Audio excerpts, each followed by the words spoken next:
जी नमस्कार, मेरा नाम राकेश कुमार। स्वागत है आपका राकेश कुमार ऑफिशियल के यूट्यूब चैनल पे। हाजिर हूँ आपके सामने आज एक क्लास के साथ। आज हम पढ़ेंगे भारतीय संविधान का भाग 3 मूल अधिकार यानी फंडामेंटल राइट से कुछ इंपॉर्टेंट ऑब्जेक्टिव क्वेश्चन यानी एमसीक्यू। अच्छा, इसमें हमने ऐसे एमसीक्यू रखे हैं जो काफी एग्जाम में आ चुके हैं या एग्जाम में आने वाले हैं। और जैसा कि आप जानते हैं, हमने लास्ट क्लास में फंडामेंटल राइट्स के ऑब्जेक्टिव क्वेश्चन का 4 पार्ट यानी पार्ट 1, पार्ट 2, पार्ट 3, पार्ट 4 हम कर चुके हैं। अगर आपने यह क्लास नहीं देखा है तो प्लीज जाकर के आप पहले उन क्लासों को देखिए। आज हम करने वाले हैं उससे अगला यानी पार्ट 5, जिसमें हमने प्रश्न संख्या 81 से लेकर प्रश्न संख्या 100 तक हमने रखा है। तो चलिए हम आज एक क्लास में देखते हैं कि प्रश्न संख्या 81 क्या कहता है। प्रश्न संख्या 81 क्या कहता है, देखिए। प्रश्न संख्या 81 कह रहा है कि वह रीट जो भारत में उच्चतम न्यायालय तथा सर्वोच्च न्यायालय द्वारा किसी व्यक्ति या सार्वजनिक संस्था को आदेश देती है, क्या दे रही है? आदेश देती है कि वह अपने कर्तव्य का पालन करे, क्या कहलाती है? ठीक है, प्रश्न क्या कहा है? वह रीट जो भारत में उच्चतम न्यायालय तथा सर्वोच्च न्यायालय यानी उच्चतम न्यायालय मतलब हाई कोर्ट, सर्वोच्च न्यायालय मतलब सुप्रीम कोर्ट द्वारा किसी व्यक्ति, ठीक, इसके द्वारा किसी व्यक्ति या सार्वजनिक संस्था को आदेश देती है कि वह अपने कर्तव्य का पालन करे, वह क्या कहलाती है? ठीक, ऑप्शन क्या कह रहा है? परमादेश कहलाती है, बंदी प्रत्यक्षीकरण, अधिकार परीक्षा या प्रतिषेध कहलाते हैं। आपको बताना है इस सवाल का सही जवाब क्या होगा। What should be the right answer? ठीक है, what should be the right answer? बताइए सही जवाब क्या होगा। हमने पांचों प्रकार का रीट बताया था कि इसमें 5 प्रकार के रीट कौन कौन होते हैं। यानी आर्टिकल 32 के तहत संवैधानिक उपचार के अनुसार सुप्रीम कोर्ट और हाई कोर्ट 5 प्रकार के रीट जारी करती है, जिसमें बंदी प्रत्यक्षीकरण, अधिकार परीक्षा, परमादेश, प्रतिषेध और उत्प्रेषण। हमने इसका डिटेल भी बताया था कि बंदी प्रत्यक्षीकरण में क्या होता है, यानी हेबियस कॉर्पस। परमादेश मतलब आपका मैंडेमस, अधिकार परीक्षा क्यू वारंटो, प्रतिषेध प्रोविजन और उत्प्रेषण यानी सर्जरी। ठीक है, तो आपको बताना है कि वह रीट जो भारत सर्वोच्च न्यायालय यानी यह कौन जारी करता है? सर्वोच्च न्यायालय और हाई कोर्ट यानी कि उच्च न्यायालय जारी करता है। तो कहा जा रहा है कि किसी व्यक्ति या सार्वजनिक संस्था को आदेश देता है, हमने बताया था। ठीक है, हमने बताया था कि आपको परमादेश, कौन सा? परमादेश, परमादेश को क्या कहा जाता है? Mandamus, mandamus. इसमें कहा जाता है बी कमांड, क्या कहा जाता है? B command. मतलब हम आदेश देते हैं। ठीक है, कौन आदेश दे रहा है? सुप्रीम कोर्ट और हाई कोर्ट कहता है कि हम आदेश देते हैं कि अगर कोई व्यक्ति या अगर कोई कर्मचारी जो सरकार से वेतन ले रहा है, वह किसी व्यक्ति का मूल अधिकार छीन रहा है या अपना काम अच्छे से नहीं कर रहा है, तो डायरेक्ट सुप्रीम कोर्ट उस पर क्या कर सकती है? एक्शन ले सकती है। यह सिर्फ व्यक्ति के लिए नहीं कहा गया है, ठीक है, व्यक्ति के साथ साथ किसी संस्था के लिए, मतलब कि उसे कहा गया है कि जो सरकार से पैसा ले रहा है, अगर वो अपना काम अच्छे से नहीं कर रहा है, तो उस पर सुप्रीम कोर्ट या हाई कोर्ट क्या कर सकती है? डायरेक्ट एक्शन ले सकती है। ठीक है, क्या कर रही है? बी कमांड, मतलब हम आदेश दे रहे हैं। जैसे अनुच्छेद 21 से काम में क्या था कि 6 से 14 साल के बच्चों को निःशुल्क शिक्षा पाने का अधिकार था। अगर स्कूल में शिक्षक जो है वो अच्छे से नहीं पढ़ा रहे, मतलब क्या है कि उस बच्चे के मूल अधिकार को छीना जा रहा है, उस बच्चे का मूल अधिकार का हनन किया जा रहा है, तो सुप्रीम कोर्ट और हाई कोर्ट उस विद्यालय के शिक्षक पर डायरेक्ट एक्शन ले सकती है, उसे सो को नोटिस इशू कर सकती है। यह किसमें कहा गया है? परमादेश में कहा गया। ऐसे भी आप जिस भी प्रश्न में देखेंगे बी कमांड मतलब हम आदेश देते हैं, कौन? सुप्रीम कोर्ट और हाई कोर्ट। आप आंख बंद करके उस प्रश्न का जवाब मारिए, कौन सा आंसर हो जाएगा? परमादेश हो जाएगा। क्या हो जाएगा? परमादेश यानी कि मैंडेमस। क्लियर है? यानी इस प्रश्न का सही जवाब क्या हो जाएगा? ऑप्शन ए, परमादेश। और इसी को कहा जाता है मैंडेमस। इसी के तहत सुप्रीम कोर्ट और हाई कोर्ट कहती है बी कमांड मतलब हम आदेश देते हैं। क्या करते हैं? हम आदेश देते हैं कि कोई भी संस्था या कर्मचारी जो सरकार से पैसे ले रही, वह किसी भी व्यक्ति के मूल अधिकार का हनन नहीं कर सकती है, ना ही वह छीन सकती है।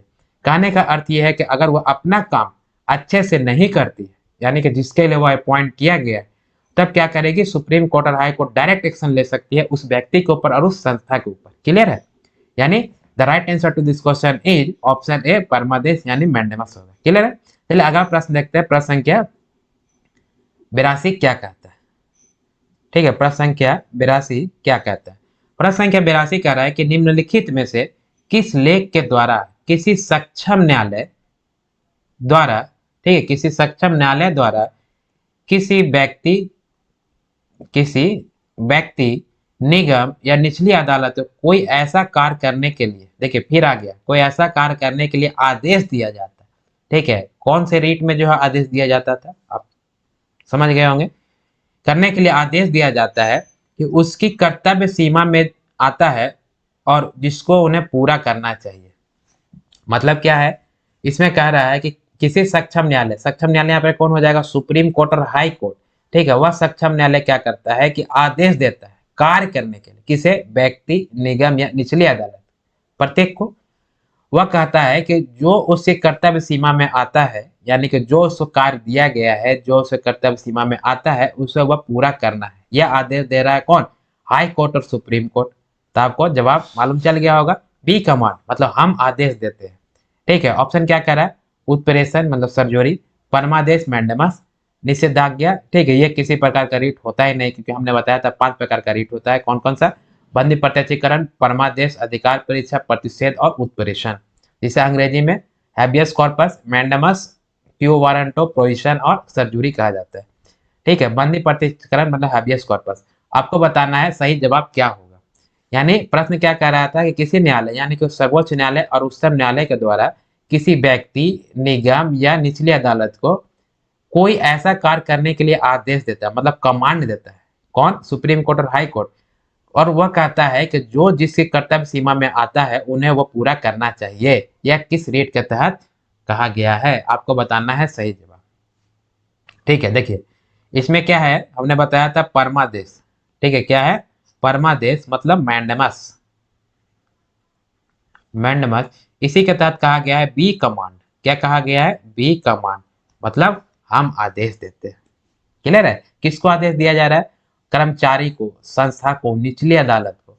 कहा जा रहा है कि हम आदेश देते हैं कि आप जो भी सरकार से पैसा ले रही है वो किसी व्यक्ति या किसी के मूल अधिकार का हनन या छीन नहीं सकती।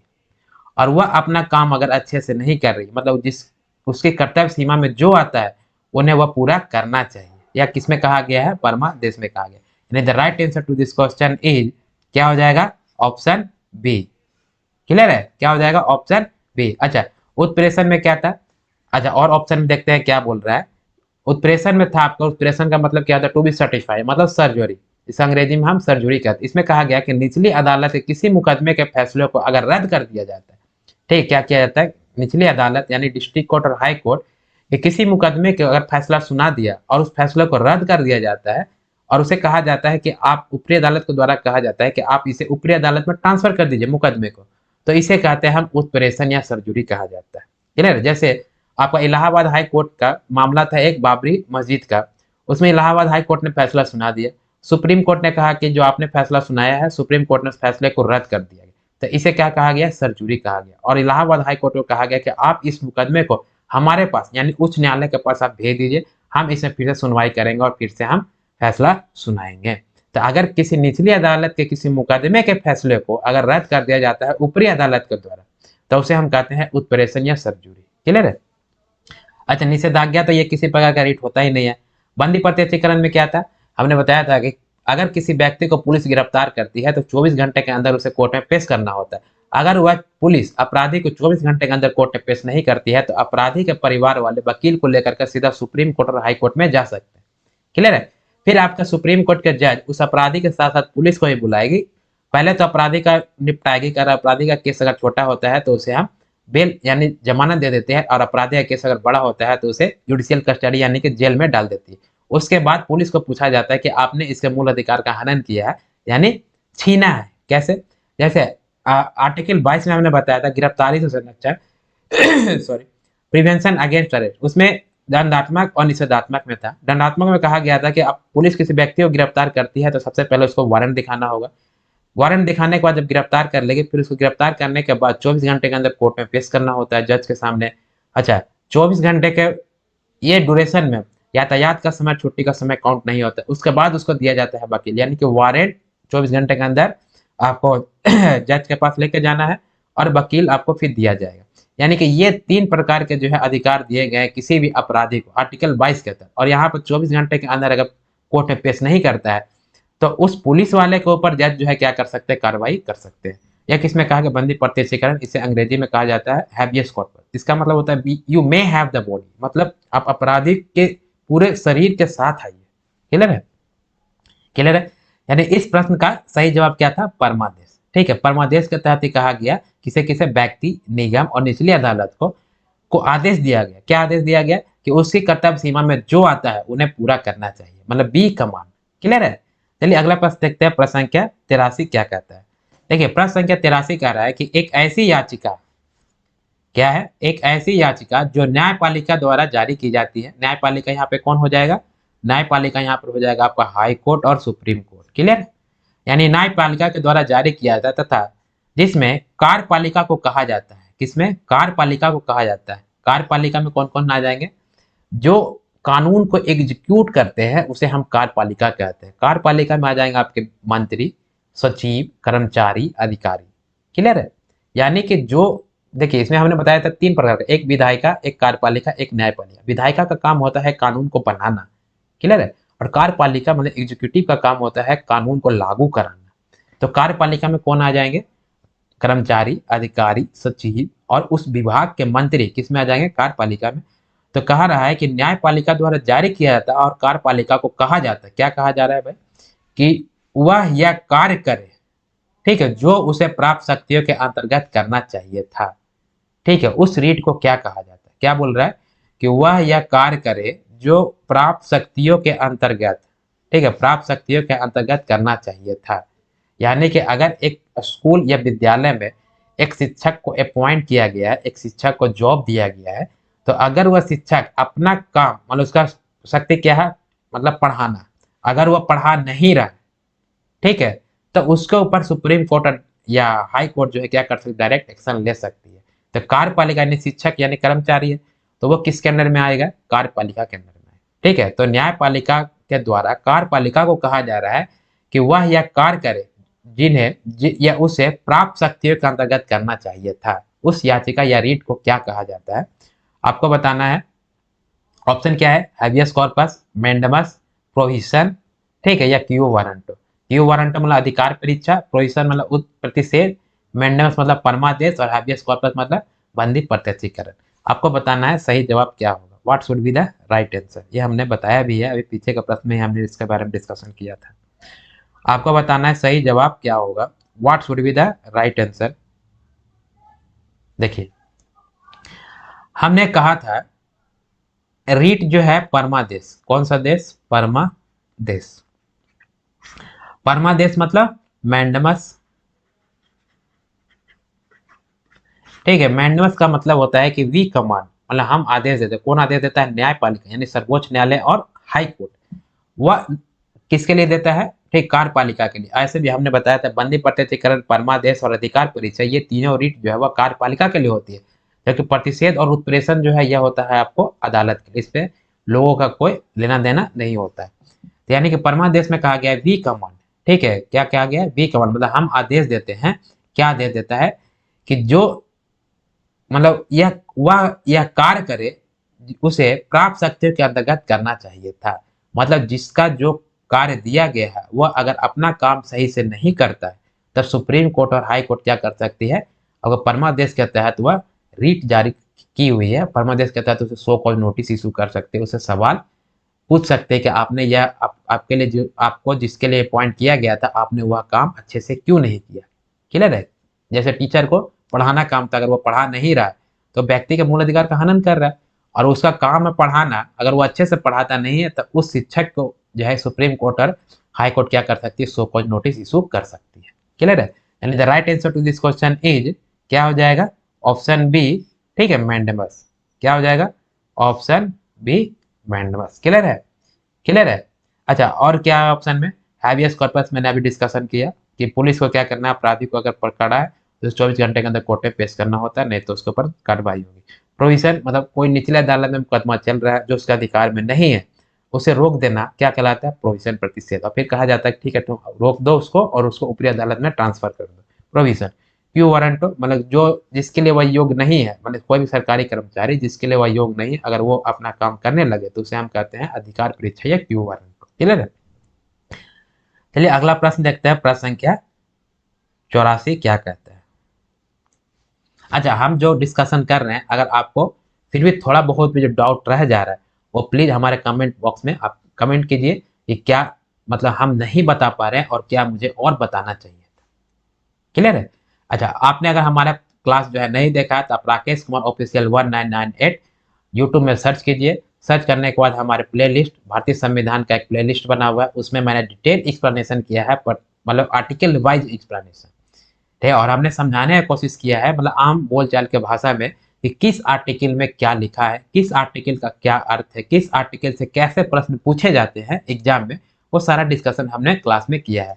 तो काइंडली आप पहले क्लास जाके देखिए, उसके बाद आपको ऑब्जेक्टिव जो है वो आसानी से बनेंगे, ठीक है। तो प्रश्न संख्या 84 में क्या कहता है, प्रश्न संख्या 84 में कह रहा है कि उत्प्रेषण रेट, ठीक, कौन सा रेट, उत्प्रेषण रेट निम्न में से किस आधार पर जारी किया जाता है। उत्प्रेषण रेट निम्न में से किस आधार पर जारी किया जाता है। उत्प्रेषण को कहा जाता है सरजूरी, क्या कहा जाता है, सरजूरी, ठीक है।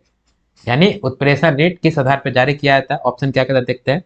कह रहा है कि अधिकारिता का अभाव या अधिकारिता से बाहर किए गए कार्य के लिए, नैसर्गिक न्याय के सिद्धांतों के अतिक्रमण होने पर, अभिलेख में प्रत्यक्षता प्रकट विधिक त्रुटि के आधार पर। देखिए, उत्प्रेषण में हमने बताया था कि अगर निचली अदालत किसी मुकदमे को अगर फैसला सुना दिया, कौन, निचली अदालत डिस्ट्रिक्ट कोर्ट और हाई कोर्ट, और ऊपरी अदालत उस फैसले को अगर रद्द कर देती है तो उसे हम कहते हैं उत्प्रेषण या सरजूरी। और फिर निचली अदालत को आदेश दिया जाता है कि ठीक है, आप जो है इसे ऊपरी अदालत में ट्रांसफर कर दीजिए, ठीक है। जैसे बाबरी मस्जिद का केस मैंने बताया, तो वो क्या है, वो आपका उत्प्रेषण है, ठीक है। तो ऑप्शन में यहाँ पे कह रहा है कि अधिकारिता का अभाव, ठीक है, क्या हो, अधिकारिता का अभाव हो, या अधिकारिता से बाहर किए गए कार्य के लिए। मतलब अगर डिस्ट्रिक्ट कोर्ट का जो है वो अधिकार में, मतलब वो कार्य क्षेत्र में नहीं है और वो उस पर फैसला सुना दिया, तो ऊपरी अदालत क्या करेगा कि उस फैसले को रद्द कर देगा, ठीक है। तो वही कह रहा है कि अधिकारिता का यह अभाव हो या अधिकारिता से बाहर किए गए कार्य अगर किए जाते हैं निचली अदालत के द्वारा, तो उसमें क्या कर सकती, ऊपरी अदालत उत्प्रेषण रेट जारी कर सकती है। क्लियर है, यानी कि यह ऑप्शन होगा। फिर कह रहा है कि नैसर्गिक न्याय के सिद्धांतों का अतिक्रमण होने पर, ठीक है, नैसर्गिक न्याय के सिद्धांत, नैसर्गिक मतलब क्या है, नैसर्गिक मतलब जो जन्म से ही मिल जाता है उसे हम नैसर्गिक कहते हैं। तो अगर नैसर्गिक न्याय के सिद्धांत का अतिक्रमण हो जाता है, ठीक है, किसी मुकदमे के द्वारा, तो उस स्थिति में क्या किया जाता है, उत्प्रेषण या सरजूरी लाया जाता है, यानी कि यह भी सही है। अगला कह रहा है ऑप्शन कि अभिलेख में प्रत्यक्षता प्रकट विधिक त्रुटि, मतलब विधिक मतलब कोई कानूनी अगर त्रुटि रह गया है, ठीक है, तो उस स्थिति में भी उत्प्रेषण लाया जाएगा और ऊपरी अदालत के द्वारा उस मुकदमे को क्या किया जाएगा, रद्द कर दिया जाएगा। तो ये तीनों बातें जो लिखे हुए वो मुकदमे के आधार पर लिखे हुए कि अगर मतलब कोई कानूनी त्रुटि रह गया है, ठीक है, तो उसमें क्या करेंगे, हम उत्प्रेषण लाएंगे और उत्प्रेषण के तहत फिर ऊपरी अदालत क्या करेगी, निचली अदालत के फैसले को रद्द करेगी और फिर अपना अलग से कार्रवाई उसको कहेगी, ठीक है, आप उस मुकदमे को हमारे पास ट्रांसफर कर दीजिए, फिर हम उसे सुनवाई करेंगे और इसका हम फैसला सुनाएंगे। किसमें कहा गया, उत्प्रेषण यानी सरजूरी में कहा गया, यानी कि ये तीनों सही है, यानी उत्प्रेषण रीट जो है वह निम्नलिखित तीनों के आधार पर जारी किया जा सकता है। The right answer to this question is क्या होगा, option D, all of the above, यानी उपयुक्त सभी। क्लियर है, क्या हो जाएगा, उपयुक्त सभी हो जाएगा। क्लियर, यानी उत्प्रेषण रेट जो है वो तीनों आधार पे जो है वह जारी किया जा सकता है। चलिए अगला प्रश्न देखते हैं कि प्रश्न संख्या 85 क्या कहता है। प्रश्न संख्या 85, कौन सा प्रश्न, प्रश्न संख्या 85 कह रहा है कि निम्नलिखित में से किस याचिका के अधीन किसी कर्मचारी को ऐसी कार्रवाई करने से रोका जाता है जिसके लिए सरकारी तौर पर वह हकदार नहीं है। ये क्या कर रहा है कि किस याचिका के अधीन कर्मचारी को, किसको, कर्मचारी को, पेन कहाँ गया, ठीक है, किस याचिका के अधीन कर्मचारी, किसे कहा जा रहा है, कर्मचारी को कहा जा रहा है कि ऐसी कार्रवाई करने से रोका जाता है सॉरी जिसके लिए वह सरकारी तौर पर वह हकदार नहीं है, वह क्या कहलाता है, मैंने बताया, ठीक है। ऑप्शन क्या कहता है देखते हैं, परमादेश, अधिकार परीक्षा, उत्प्रेषण या बंदी प्रत्यक्षीकरण। आपको बताना सही जवाब, what should be the right answer, ठीक है। सही जवाब क्या होगा देखिए, हमने 5 प्रकार का रीट बताया था जो सुप्रीम कोर्ट और हाई कोर्ट के द्वारा संवैधानिक उपचार के तहत आर्टिकल 32 में जारी किए जाते हैं। उसमें बंदी प्रत्यक्षीकरण, परमादेश, अधिकार परीक्षा, प्रतिषेध और उत्प्रेषण था। उसमें हमने अधिकार परीक्षा में बताया था, किसमें, अधिकार परीक्षा, ठीक है, अधिकार अधिकार परीक्षा को जो है क्यूओ वारंटो कहा जाता है। क्या कहा जाता है? क्यूओ वारंटो अंग्रेजी में कहा जाता है। ठीक है, इसमें कहा गया है कि what is your authority, what is your, क्या है, ऑथोरिटी। ठीक है, व्हाट इज योर ऑथोरिटी मतलब अपने अधिकार, मतलब कोई भी सरकारी कर्मचारी जिसके लिए वह योग्य नहीं है, अगर वो वह काम करने लगे तो उसे हम कहते हैं अधिकार परीक्षा। जैसे हॉस्पिटल में नर्स डॉक्टर का काम करने लगे, विद्यालय में सफाई कर्मी जो है वह टीचर का काम करने, वो पढ़ाना स्टार्ट कर दे, या पुलिस स्टेशन में कोई भी सिपाही नॉर्मल एफआईआर लिखना शुरू कर दे, तो ऐसे सिचुएशन में लाया जाता है अधिकार परीक्षा। जैसे क्योंकि देखिए, आपका सफाई कर्मी का काम सफाई करना है, पढ़ाना नहीं, यानी कि जिसके लिए वह योग्य नहीं है, वो अगर वो काम करने लगता है, तब सुप्रीम कोर्ट और हाई कोर्ट के द्वारा क्या लाया जाता है? अधिकार परीक्षा लाया जाता है। जैसे एफआईआर लिखने के लिए मिनिमम जो है वह कंधे पे वो सिंगल स्टार होना चाहिए। ठीक है, क्या होना चाहिए? सिंगल स्टार होना चाहिए। अगर मान लीजिए सिंगल स्टार है, क्या है, सिंगल स्टार है, तो वह क्या होता है? एएसआई। क्या होता है? एएसआई यानी असिस्टेंट सब इंस्पेक्टर। अगर वही डबल स्टार होता है तो उसे हम कहते हैं सब इंस्पेक्टर, और ट्रिपल स्टार होता है तो उसे हम कहते हैं इंस्पेक्टर। ठीक है, एसआई होता है, इसमें नहीं होता है एसआई, और ये होता है आपका इंस्पेक्टर। यानी कि एफआईआर लिखने के लिए कंधे पर मिनिमम एक सिंगल स्टार होना चाहिए, तो कोई भी नॉर्मल सिपाही जो है वो एफआईआर नहीं लिख सकता है। यानी कि एफआईआर लिखने का काम किसका था? मतलब जो सिंगल स्टार, यानी या तो सब इंस्पेक्टर लिख सकते हैं, इंस्पेक्टर लिख सकते हैं, या एएसआई लिख सकते हैं। तो उस मान लो कोई सिपाही लिख दिया, तो सिपाही के ऊपर जो है वो अधिकार परीक्षा के तहत शो कॉज नोटिस इशू हो जाएगा, क्योंकि वो उसके अधिकार में नहीं था, फिर भी वह क्या, वह काम कर रहा है। तो ऐसे स्थिति में क्या किया जाता है? अधिकार परीक्षा लाया जाता है। तो प्रश्न में कह रहा था कि किस याचिका के अधीन किसी कर्मचारी को ऐसी कार्यवाही करने से रोका जाता है जिसके लिए वो सरकारी तौर पर हकदार नहीं है। जैसे विद्यालय में सफाई कर्मी पढ़ाने के लिए हकदार नहीं था, लेकिन वो पढ़ा रहा है, तो इस सिचुएशन में कौन सी याचिका या कौन सी रीट जो है वो जारी किया जाता है? तो अधिकार परीक्षा, जिसे अंग्रेजी में क्यूओ वारंटो, और इसका अर्थ क्या होता है? व्हाट इज योर ऑथोरिटी, आपका ऑथोरिटी क्या है, आप जिसके लिए वह योग्य नहीं है, आप वो काम क्यों कर रहे हैं? अगर वो आप करते हैं तो अधिकार परीक्षा के तहत आपको शो कॉज नोटिस इशू किया जाएगा। यानी उस सफाई कर्मी वाला अगर पढ़ा रहा है तो सफाई कर्मी के ऊपर शो कॉज नोटिस इशू किया जाएगा, किसके द्वारा? सर्वोच्च न्यायालय और हाई कोर्ट के द्वारा, और उससे पूछा जाएगा, स्टैम्प पेपर पर उसे हलफनामा देना होगा कि आपने ऐसा क्यों किया। यह अपराध है। क्या है? अपराध है। तो इस स्थिति में जो है कौन सा रिट जारी किया जाता है? तो अधिकार परीक्षा यानी कि क्यू वारंटो रिट जारी किया जाता है। क्लियर है? यानी the right answer to this question is, क्या हो जाएगा? ऑप्शन बी, अधिकार परीक्षा, इसी को हम क्यू वारंटो कहा जाता है। तो चलिए अगला प्रश्न देखते हैं। प्रश्न संख्या 86 क्या कहता है? प्रश्न संख्या 86 कह रहा है कि न्यायालय द्वारा जारी किए गए परमादेश के माध्यम, ठीक है, क्या है? न्यायालय द्वारा जारी किया गया परमादेश, परमादेश मतलब मैंडमस, मतलब बी कमांड के माध्यम से, ठीक है, न्यायालय क्या करती है? ऑप्शन देखते हैं। यह प्रश्न आया है आपको एमपीपीएससी 1992 में। ऑप्शन क्या कह रहा है कि किसी व्यक्ति को किसके तहत? परमादेश के तहत। क्या कह रहा है कि किसी व्यक्ति को उपस्थित होने के लिए कह सकता है। ठीक है, किसी व्यक्ति को उपस्थित होने के लिए कह सकता है, नहीं। कह रहा है किसी व्यक्ति को कुछ समय के लिए छोड़ा जा सकता है, ये भी नहीं होगा। ठीक है, ऐसा थोड़े, परमादेश में मैंने बताया था क्या है। कह रहा है कि अपने अधीनस्थ न्यायालय से केस मांगा जा सकता है, नहीं। क्योंकि देखिए, बंदी प्रत्यक्षीकरण हो, परमादेश हो, या क्यों वारंट हो, ये न्यायालय से इसका लिंक ही नहीं है। सिर्फ न्यायालय जो है वो नीचे वाले कर्मचारी यानी कार्यपालिका को कहती है कि ऐसा आप नहीं करेंगे तो ऐसा होगा। ठीक है, यानी ये तीन, बाकी प्रतिषेध और उत्प्रेषण ये दोनों जो है आपको न्यायालय के लिए होता है। यानी ऊपरी अदालत किसे कहती है? निचली अदालत को। तो ये तो होगा ही नहीं। यानी कि अपने अधीनस्थ न्यायालय से केस मांगा जाता नहीं, ये मांगा जाता किसमें? उत्प्रेषण में मांगा जाता है और प्रतिषेध में मांगा जाता है, ये तो होगा ही नहीं। ऑप्शन डी कह रहा है, अगर तीन नहीं है तो चौथा आंसर ही होगा। कह रहा है कि किसी व्यक्ति या संस्था को उनके सार्वजनिक दायित्वों, ठीक है, क्या है? दायित्वों तथा कर्तव्यों को पालन करने के लिए जारी किया जाता है, उसे हम क्या कहते हैं? परमादेश। जैसे अगर शिक्षक का काम है पढ़ाना, अगर वो पढ़ा नहीं रहा है अच्छे से, यानी कि बच्चे का मूल अधिकार का हनन हो रहा है, ठीक है, उसका दायित्व क्या था? उसका दायित्व था पढ़ाना, उसका कर्तव्य क्या है? पढ़ाना। अगर वह अपने सार्वजनिक दायित्वों और कर्तव्यों को पालन करने के लिए जारी किया जाता है, उस रीट को क्या कहेंगे? उस रीट को हम परमादेश या तो क्यों, सॉरी, परमादेश या तो मैंडमस कहा जाता है। इसमें कहा था वी कमांड, हम आदेश देते। कौन आदेश दे रहा?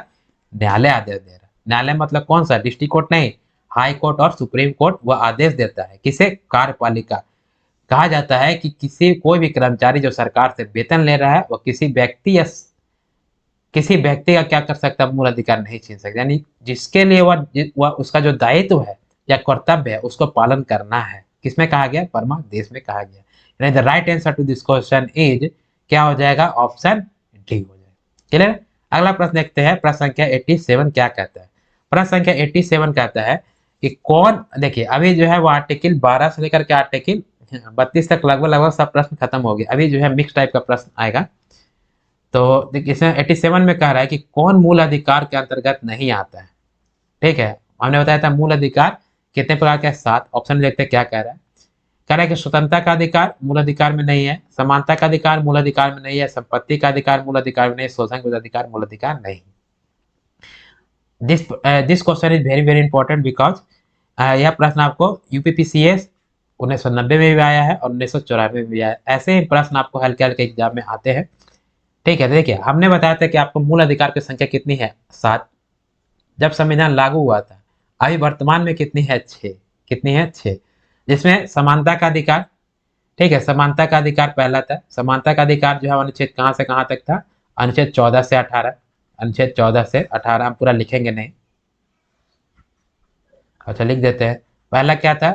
समानता का अधिकार। इसमें क्या था? अनुच्छेद 14 से 18। क्लियर है? दूसरा था आपका स्वतंत्रता का अधिकार। ठीक है, स्वतंत्रता का अधिकार कहाँ से कहाँ तक? अनुच्छेद 19 से लेकर के 22 तक। फिर आपका तीसरा था शोषण के विरुद्ध अधिकार। क्या था? शोषण के विरुद्ध अधिकार, इसमें 23 से 24। फिर आपका चौथा था आपका धार्मिक स्वतंत्रता का अधिकार। ठीक है, धार्मिक स्वतंत्रता का अधिकार, इसमें 25 से लेकर के 28। और पांचवा था आपको शिक्षा एवं संस्कृति का अधिकार। क्या था? शिक्षा और संस्कृति। ठीक है, शिक्षा और संस्कृति, इसमें आर्टिकल 29 लेकर आर्टिकल, जैसे हमने प्रत्येक आर्टिकल को डिटेल एक्सप्लेनेशन किया है। अगर आपने यह क्लास हमारा नहीं देखा है तो प्लीज जाकर पहले क्लास देखिए, उसके बाद ऑब्जेक्टिव क्वेश्चन आसानी से बनेंगे। छठा क्या था? संपत्ति का अधिकार। ठीक है, क्या था? संपत्ति का अधिकार। और संपत्ति का अधिकार आर्टिकल 31 में। और सातवां था आपका संवैधानिक उपचार। क्या था? संवैधानिक उपचार। और इसी संवैधानिक उपचार के तहत सुप्रीम कोर्ट और हाई कोर्ट क्या करती है? 5 प्रकार की रीट जारी करती है। आपका आर्टिकल 32। अच्छा, इसमें जो है आपका आर्टिकल जो 31 वाला जो आपका मूल अधिकार था, कौन सा अधिकार? मूल अधिकार 31 वाला। यानी कि ये जो मूल अधिकार था, इसे जो अभी मूल अधिकार से हटा करके क्या कर दिया गया? कानूनी अधिकार कर दिया गया। यानी कि यह अभी मूल अधिकार नहीं है। यह कब किया गया था? 44वां संविधान संशोधन 1978 ईस्वी में। उसमें भारत के प्रधानमंत्री कौन थे? मोरारजी देसाई। इसे मूल अधिकार से हटा करके कानूनी अधिकार कर दिया गया। और इसे आर्टिकल 31 में था पहले, अभी जो है उसे यहाँ से उठा करके कहाँ डाल दिया गया? 300 के काम में जोड़ दिया गया। तो इस प्रकार से अभी मूल अधिकार कितने हैं? 6 है। अभी मूल अधिकार कितने हैं? 6। जब संविधान लागू हुआ था तब कितने थे? 7। यानी संपत्ति का अधिकार जो है वह मूल अधिकार के अंतर्गत नहीं आता है। यानी ऑप्शन क्या था? स्वतंत्रता का अधिकार, यह आपका मूल अधिकार है। कहाँ से कहाँ तक? 14 से 18। सॉरी, स्वतंत्रता का अधिकार मूल अधिकार है कहाँ से कहाँ तक? 19 से 22। समानता का अधिकार ये भी मूल अधिकार है, अनुच्छेद 14 से लेकर के 18 तक। संपत्ति का अधिकार, ठीक है, यह आर्टिकल किसमें था? आर्टिकल 31 में। संपत्ति का अधिकार अभी मूल अधिकार नहीं है। यह क्या है? कानूनी अधिकार। देखिए मूल अधिकार और कानूनी अधिकार में अंतर यह है कि मूल अधिकार को आपसे ना कोई व्यक्ति छीन सकता है, ना ही आपसे सरकार छीन सकती है। लेकिन कानूनी अधिकार को कोई व्यक्ति तो नहीं छीन सकता, लेकिन सरकार को जरूरत पड़ने पर आपसे ले सकती है। जैसे आपकी जमीन संपत्ति में आता है तो आपसे सरकार ले सकती है, राष्ट्र हित के कार्यों के लिए, देश के प्रगति के लिए, जैसे रेलवे लाइन बिछाना है या एक्सप्रेसवे बनाना है या रोड बनाना है, हाईवे बनाना है, तब आपकी जमीन सरकार क्या कर सकती है? ले सकती है। तो इसे संपत्ति के अधिकार को जो है मूल अधिकार से हटाकर किसमें डाल दिया गया? कानूनी अधिकार। किस संविधान संशोधन के तहत? 44वां संविधान संशोधन 1978 के तहत इसे किसमें जोड़ा गया? कानूनी अधिकार बना दिया गया। ठीक है, और यह अनुच्छेद 31 में था, इसको हटाकर कहाँ डाल दिया गया? अनुच्छेद 300 के क में डाल दिया गया। कहाँ डाल दिया गया? 300 के क में डाल दिया गया। अभी यह किस अनुच्छेद में है? 300 के क में। यह क्या है? कानूनी अधिकार है। क्या है? कानूनी अधिकार। यानी अभी यह मूल अधिकार के अंतर्गत नहीं आता है। क्लियर है? अच्छा, शोषण के विरुद्ध अधिकार, यानी the right answer to this question is क्या हो जाएगा? संपत्ति का अधिकार जो है वह मूल अधिकार नहीं है। प्रश्न में वही पूछा था कि कौन मूल अधिकारों के अंतर्गत नहीं आता है, यानी संपत्ति का अधिकार क्या है, मूल अधिकार के अंतर्गत नहीं आएगा। शोषण के विरुद्ध अधिकार मूल अधिकार है, इसमें अनुच्छेद 23 और 24 है। क्लियर है। चलिए अगला प्रश्न देखते हैं, प्रश्न संख्या 88 क्या कहता है। देखिए प्रश्न थोड़ा फास्ट करते हैं, काफी लंबा हो जा रहा है क्लास। प्रश्न संख्या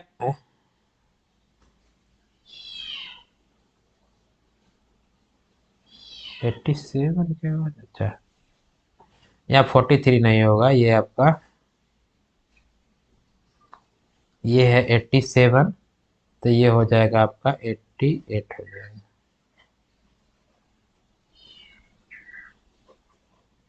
ये हो जाएगा आपका 88। देखिए प्रश्न संख्या 88 क्या कहता है, इसमें कहा कि भारत के संविधान के तहत निम्नलिखित में से कौन सा एक मौलिक अधिकार नहीं है। ठीक है, कौन सा एक मौलिक अधिकार नहीं है। ये देखिए कितना इजी क्वेश्चन पूछते हैं, एनडीए 2018 में पूछा गया प्रश्न है। ऑप्शन क्या है, समता का अधिकार मौलिक अधिकार नहीं है, स्वतंत्रता का अधिकार मौलिक अधिकार नहीं है, नागरिकता का अधिकार मौलिक अधिकार नहीं है, शोषण के विरुद्ध अधिकार मौलिक अधिकार नहीं है। आपको बताना है सही जवाब क्या होगा, what should be the right answer.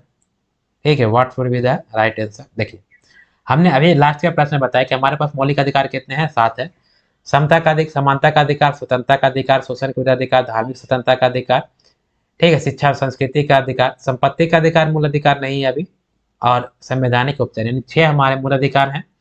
यानी कि समता मतलब समानता का अधिकार हमारा मूल अधिकार है, अनुच्छेद 14 से लेकर के 18 तक ये आपका मूल अधिकार है।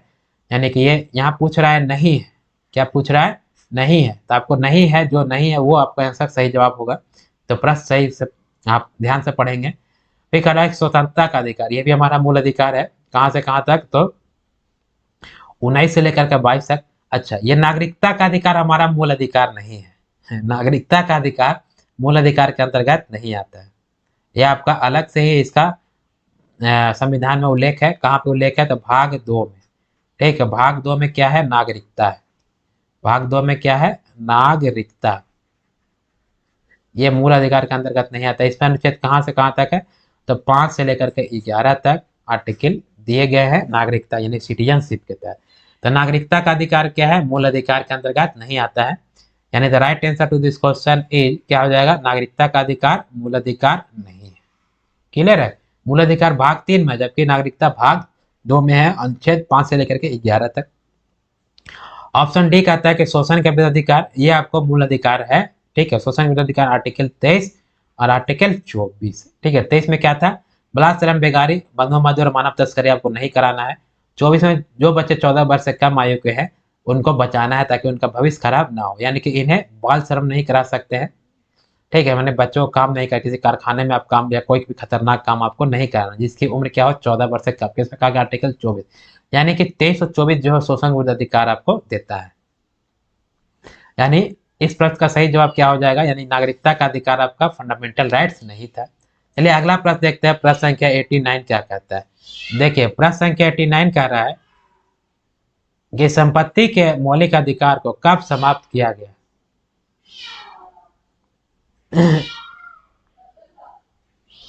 संपत्ति के मौलिक अधिकार को कब समाप्त किया गया। ठीक है, यह आपका ऑप्शन एग्जाम कौन सा है, MPPCS 1994 में आया हुआ प्रश्न है। ठीक है, ऑप्शन क्या कह रहा है, 1978 में संविधान के 44वें संशोधन द्वारा देखिए संपत्ति के अधिकार को समाप्त किया गया, या 1982 में संविधान के 16वें संशोधन द्वारा। ऑप्शन सी कहता है कि 1973 में संविधान के 31वें संविधान संशोधन द्वारा, या इनमें से कोई नहीं। आपको बताना है कि संपत्ति के अधिकार को मौलिक अधिकार से कब हटाया गया या कब समाप्त किया गया। हमने बताया, बताइए what should be the right answer, सही जवाब क्या होगा।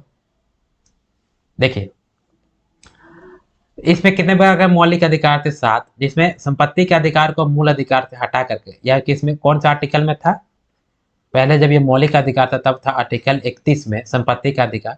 इसे जो है आपको 44वां संविधान संशोधन, कौन सा संविधान संशोधन, 44वां संविधान संशोधन यह किया गया था आपको 1978 ईस्वी में। ठीक है, उसमें भारत के तत्कालीन प्रधानमंत्री कौन थे, मोरारजी देसाई। कौन थे, मोरारजी देसाई। और इस संविधान संशोधन के तहत संपत्ति के अधिकार को मौलिक अधिकार से हटा करके क्या कर दिया गया, कानूनी अधिकार कर दिया गया। कानूनी अधिकार के तहत संपत्ति जो आपसे कोई व्यक्ति तो नहीं छीन सकता, लेकिन सरकार आवश्यकता पड़ने पर छीन सकता है। जैसे अगर रेलवे लाइन बिछ रहा है, रेलवे लाइन का ट्रैक लग रहा है, या आपको हाईवे बन रहा है, या कोई भी ऐसे सरकारी प्रोजेक्ट लग रहा है जिससे देश का उन्नति हो, जिससे देश का भलाई हो, ठीक है, देश का प्रगति हो, तो ऐसे कामों के लिए आपसे संपत्ति आपसे ले सकती है। जब ये मूल अधिकार के अंतर्गत था, तो सरकार भी आपकी संपत्ति आपसे नहीं ले सकती है। क्या कर नहीं कर सकती, सरकार भी आपकी संपत्ति आपसे नहीं ले सकती। तो बहुत ज़्यादा प्रॉब्लम हो रहा था। तो 1978 ईस्वी में किया गया था 44वां संविधान संशोधन। उस समय भारत के तत्कालीन प्रधानमंत्री थे मोरारजी देसाई, और उस समय जो है संपत्ति के अधिकार को मौलिक अधिकार से हटा करके किसमें कर दिया गया, कानूनी अधिकार बना दिया गया, और इसे संविधान के अनुच्छेद 300 के काम में जोड़ा गया। यानी इस प्रश्न का सही जवाब हो जाएगा क्या, ऑप्शन ए, यानी कि 1978 में संविधान संशोधन के तहत 44वां संविधान संशोधन किया गया था, जिसमें संपत्ति के अधिकार को मौलिक अधिकार से हटा करके क्या कर दिया गया, कानूनी अधिकार कर दिया गया। क्या कर दिया गया, कानूनी अधिकार कर दिया गया। ऐसे जोड़ा गया किसमें, 300 के क में जोड़ा गया। क्लियर है। The right answer to this question is option A. 1978 में संविधान के 44वें संविधान संशोधन द्वारा संपत्ति के अधिकार को मौलिक अधिकार से हटाकर कानूनी अधिकार बना दिया गया। चलिए अगला प्रश्न देखते हैं। प्रश्न संख्या 90 क्या कह रहा है। प्रश्न संख्या 90 कह रहा है कि संपत्ति का अधिकार एक क्या है। यूपीपीएससी 1996 में पूछा और एसएससी 2011 में पूछा। देखिए कितना आसान प्रश्न पूछे जाते हैं एग्जाम में।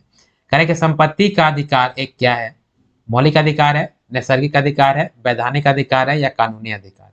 नैसर्गिक अधिकार है, वैधानिक अधिकार है, या कानूनी अधिकार है। आपको बताना इस प्रश्न का सही जवाब क्या होगा। ठीक है, संपत्ति का अधिकार पहले जब संविधान लागू हुआ था उस समय मौलिक अधिकार के अंतर्गत रखा गया था, और उस समय हमारे मौलिक अधिकार की संख्या कितनी थी, 7। लेकिन फिर 44वां संविधान संशोधन किया गया 1978 ईस्वी में, और इसे मौलिक अधिकार से हटा करके किसमें डाल दिया गया, कानूनी अधिकार में डाल दिया। किसमें डाल दिया गया, कानूनी अधिकार में डाल दिया गया। और यह कब किया गया था, यह किया गया था आपका 44वां संविधान संशोधन 1978 में। कब किया गया, 44वां संविधान संशोधन 1978 के तहत इसे मूल अधिकार से हटा करके किसमें कर दिया गया, कानूनी अधिकार कर दिया गया। ठीक है, कानूनी। अब पहले यह कितने अनुच्छेद में था, अनुच्छेद 31 में था। उसके बाद इसमें क्या किसमें कर दिया गया, 300 के काम में इसको जोड़ दिया गया। क्लियर है। यानी संपत्ति का अधिकार जो है वो अभी मौलिक अधिकार वर्तमान में नहीं, अगर ये संविधान लागू होने के समय पूछता तब ये मौलिक अधिकार था, लेकिन वर्तमान में यह यानी 1978 के बाद यह भी मौलिक अधिकार के अंतर्गत नहीं आएगा। यह किसमें आएगा, कानूनी अधिकार के अंतर्गत आएगा। क्लियर है, किसमें आएगा, कानूनी अधिकार के अंतर्गत आएगा। यानी the right answer to this question is क्या हो जाएगा, ऑप्शन डी। अगला प्रश्न देखते हैं। प्रश्न संख्या 91 क्या कह रहा है। प्रश्न संख्या सॉरी प्रश्न संख्या 91 कहता है कि 44वें संविधान संशोधन विधेयक द्वारा किस मौलिक अधिकार को सामान्य वैधानिक अधिकार बना दिया गया। ठीक है, क्या बना दिया गया, समान वैधानिक अधिकार। वैधानिक मतलब विधि, ठीक है, वैधानिक मतलब कानूनी होता है। क्या होता है, कानूनी अधिकार। कह रहा है कि 44वें संविधान संशोधन यह कब हुआ था, यह हुआ था आपका 1978 ईस्वी। कब हुआ था, 1978 ईस्वी में। ये कह रहा है कि 44वें संविधान संशोधन विधेयक द्वारा किस मौलिक अधिकार को समान वैधानिक अधिकार मतलब कि कानूनी अधिकार बना दिया गया। ऑप्शन क्या है, स्वतंत्रता का अधिकार, समानता का अधिकार, संपत्ति का अधिकार, या सांस्कृतिक या शैक्षणिक अधिकार। ठीक है, आपको बताना है सही जवाब। उम्मीद करता हूँ कि इस प्रश्न का जवाब आप कर पाइएगा, क्योंकि हमने ऐसे प्रश्न बहुत सारे डिटेल हम बात की है लास्ट में। देखिए, संपत्ति के अधिकार को जो है वो क्या कर दिया गया, मौलिक अधिकार से हटा करके क्या कर दिया गया है, एक समान वैधानिक अधिकार यानी कानूनी अधिकार बना दिया गया। कब किया गया था यह, 44वां संविधान संशोधन 1978 ईस्वी में।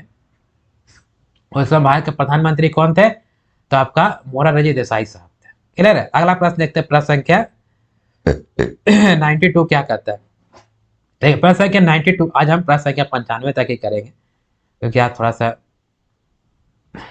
काम भी है मुझे। देखिए, संपत्ति का मूल अधिकार को किस संवैधानिक संशोधन अधिनियम द्वारा समाप्त किया गया।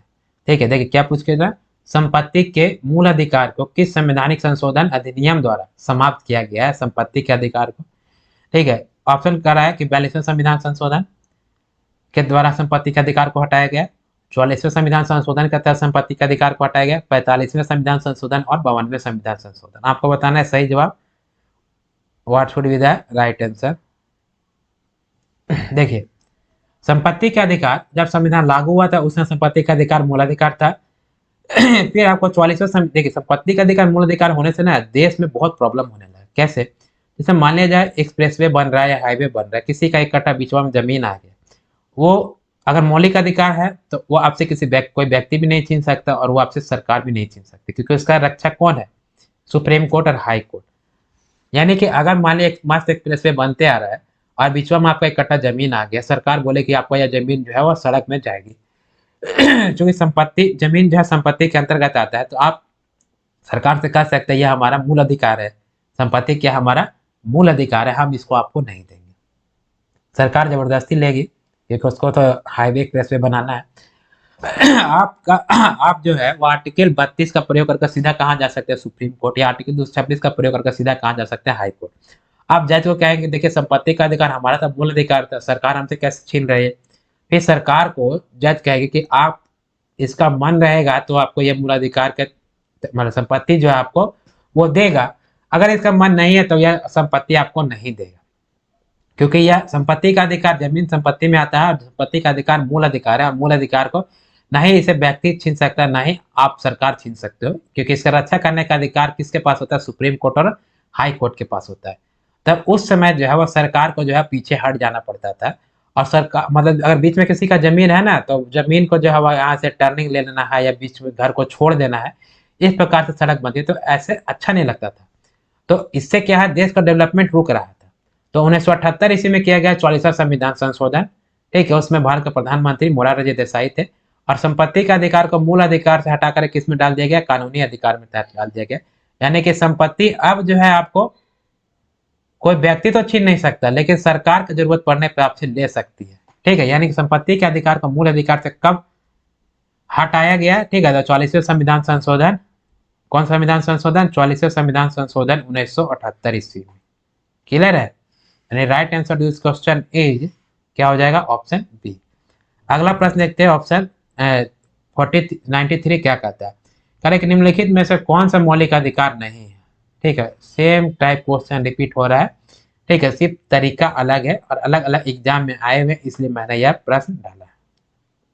यह पूछा है बीपीएससी 1998 में, ठीक है? में से कौन सा मौलिक अधिकार नहीं है? कह रहे संवैधानिक प्रतिकार का अधिकार, यानी कि विरोध करने का अधिकार मौलिक अधिकार नहीं, ये आपका तो है, विरोध आप कर सकते हो। संपत्ति का अधिकार, शांतिपूर्वक एकत्र होने का अधिकार, मैंने सभा करने का अधिकार, ये आपको मूल अधिकार है।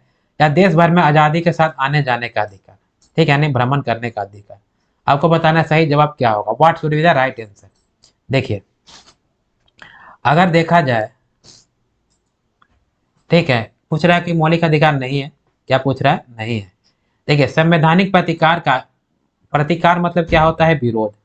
क्या होता है? विरोध। यानी कि विरोध करने का अधिकार आपको दिया गया है, ठीक है? अभिव्यक्ति की स्वतंत्रता के अंतर्गत आप क्या कर सकते हो? किसी का कोई नेता अगर सही नहीं लग रहा है तो उस नेता का पुतला फूँक सकते हो, उस नेता का विरोध कर सकते हो। यानी अभिव्यक्ति की स्वतंत्रता के अंतर्गत आप मतलब आप क्या चाहते हो, ठीक है? वो अपना अभिव्यक्ति मतलब व्यक्त करना क्या कहलाता है? अभिव्यक्ति की स्वतंत्रता कहलाता है। और ये आपका अनुच्छेद 19 के 1 में यह आपको क्या है? मूल अधिकार के अंतर्गत आएगा। यानी कि यह मूल अधिकार है, ठीक है? संपत्ति का अधिकार ये आपको मूल अधिकार नहीं है, ठीक है? इसे 44वां संविधान संशोधन 1978 के तहत इसे संपत्ति के अधिकार को मूल अधिकार से हटाकर किसे कर दिया गया? कानूनी अधिकार के अंतर्गत कर दिया गया। यानी संपत्ति का अधिकार अभी आपका मूल अधिकार के अंतर्गत नहीं आता है। यह कौन सा अधिकार आता है? यह आपको कानूनी अधिकार के अंतर्गत आता है। कब से? 1978 के बाद से कानूनी अधिकार आता है। क्लियर है? शांतिपूर्वक एकत्र होने का अधिकार, यानी कि सभा करने का अधिकार है आपको, सभा आप कर सकते हैं किसमें? 19 के 2 में, ठीक है? देश में देश भर में आज़ादी के साथ आने जाने, यानी कि भ्रमण करने का अधिकार भी दिया गया है, ठीक है? भ्रमण करने का अधिकार किसमें था? 19 का 4 में था। यानी कि विरोध करने का अधिकार, शांतिपूर्वक एकत्र होने का अधिकार, या देश भर में आज़ादी के साथ आने जाने यानी भ्रमण करने का अधिकार, ये सभी आपको मूल अधिकार थे। लेकिन संपत्ति का अधिकार आपको मूल अधिकार नहीं था। इसे जो है यह कानूनी अधिकार के तहत आता है। यह आपको अनुच्छेद 31 से हटाकर किसमें जोड़ दिया? 300 के कम में। और यह कब किया गया था? 44वां संविधान संशोधन 1978 के तहत किया गया, ठीक है? क्लियर है? प्रश्न संख्या 93।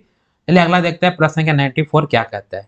प्रश्न संख्या 94 कह रहा है कि भारतीय संविधान के अनुसार संपत्ति का अधिकार क्या है, ठीक है? अब हम एक्सप्लेनेशन नहीं करेंगे, बहुत हम कर दिए, आपका बहुत रिवीजन भी हो गया, फास्ट चलते हैं। भारतीय संविधान के अनुसार संपत्ति का अधिकार क्या है? मूलभूत अधिकार है, विधिक अधिकार, मूलभूत अधिकार है, नहीं, विधिक अधिकार है, हाँ विधिक अधिकार है। विधिक मतलब क्या होता है? कानूनी। क्या होता है? कानूनी। और मूलभूत मतलब कि मौलिक अधिकार नहीं, फंडामेंटल राइट्स है। ये तो नहीं होगा, फंडामेंटल राइट्स नहीं है, क्या है? कानूनी अधिकार है। The right answer to this question is क्या हो जाएगा? ऑप्शन बी, क्या है? विधिक अधिकार है। ठीक है, दोनों तो हो ही नहीं गया। The right answer to this question is क्या है? कानूनी अधिकार है। कौन सा? संपत्ति का अधिकार। कब से किया गया? या आपको 44वां संविधान संशोधन 1978 में किया गया। कब किया गया? 44वां संविधान संशोधन 1978 में संपत्ति का अधिकार को मूल अधिकार से हटाकर क्या कर दिया गया? कानूनी अधिकार बना दिया। अगला प्रश्न देखते हैं, प्रश्न संख्या 95 क्या कहता है। प्रश्न संख्या 95 कह रहा है कि संपत्ति का अधिकार को मूल अधिकार के श्रेणी से हटाकर किस अनुच्छेद के अंतर्गत रखा गया है? मतलब संपत्ति का अधिकार पहले मूल अधिकार था, तब वह अनुच्छेद 31 में था, क्लियर है, 31 में था। अभी उसको कर दिया गया कि उसको हटाया गया है मूल अधिकार से, तो उसे किस अनुच्छेद, कहीं ना कहीं संविधान में तो जोड़ा होगा ना जी। तो उसे वही प्रश्न कर रहा है किस अनुच्छेद में उसको जोड़ा गया है। ऑप्शन क्या कर रहा है? अनुच्छेद 31 में, अनुच्छेद 300 के काम में, 301 के काम में, या 300 के काम में, या अनुच्छेद 19 के 1 में। ठीक है, 19 का 1 तो ये होगा ही नहीं, क्योंकि 19 का 1 में अगर जोड़ता तो मूल अधिकार के अंतर्गत आ जाएगा। 31 में भी तो भी है नहीं। तो आपको बताना है सही जवाब, what will be the right answer. देखिए, आपका संपत्ति का अधिकार पहले किसमें था? पहले था आपका आर्टिकल 31 में। ठीक है, जब किया गया 44वां संविधान संशोधन 1978 ईस्वी में, तब इसे बना दिया गया क्या? कानूनी अधिकार बना दिया गया। क्या बना दिया गया? कानूनी अधिकार बना दिया गया। और इसे जो है आर्टिकल किसमें जोड़ा गया? आर्टिकल 300 के काम में जोड़ा गया है। किसमें? 300 के काम में जोड़ा गया। ऐसे कानूनी अधिकार बना दिया गया, वहां से हटा करके यहाँ 300 के काम में ला करके जोड़ दिया गया। तो प्रश्न पूछ रहा है कि संपत्ति के अधिकार को मूल अधिकार के श्रेणी से हटा कर किस अनुच्छेद के अंतर्गत रखा गया है? तो अनुच्छेद 300 के क के अंतर्गत रखा गया है। The right answer to this question is option C. Clear है? तो आज के लिए प्रश्न हम इतना ही रखते हैं। आज हमने 15 क्वेश्चन ही किया है, ठीक है, उसके लिए हम क्षमा चाहते हैं। नेक्स्ट क्लास में हम जो बचे हुए क्वेश्चन जो है, यानी कि 20 से जितने ज्यादा होंगे, यानी 5 ही एक्स्ट्रा और करने होंगे, तो हम नेक्स्ट क्लास में करने वाले हैं। तो आज के लिए बस इतना ही, फिर मिलते हैं हम अगले क्लास में।